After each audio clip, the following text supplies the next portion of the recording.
In this home, we don't have a linen closet, which isn't that big of a deal because then it forces us to not keep a lot of stuff anyways.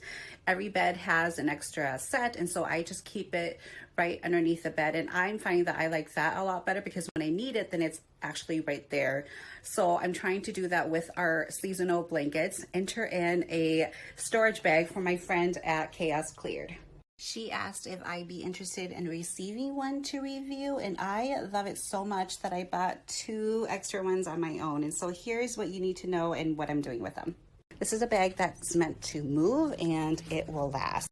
First of all, they are machine washable. Like, you can wash them, not just, spot clean, but actually put this bag into the washing machine. Now, I wouldn't put them in the dryer because it has this clear window on the side, which is great to allow you to see quickly what is inside, but you can throw this bag into the washing machine and then just let it air dry. And because it's made of this Oxford fabric, your linens will be able to breathe and stay moth free. Plus, I love these sturdy handles on the sides.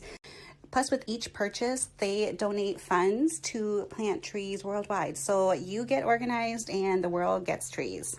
Most importantly, they are affordable. There are various sizes, but the ones that I got are 24 by 19 by 14, and it was a little over $10 US each with Prime shipping from Amazon. So here's what I'm going to do. I'm going to be putting each blanket into one. So I have one blanket in here already. This blanket will be going to the second one, and then for this third bag, I'm going to use it to put together a complete guest set, like with the comfort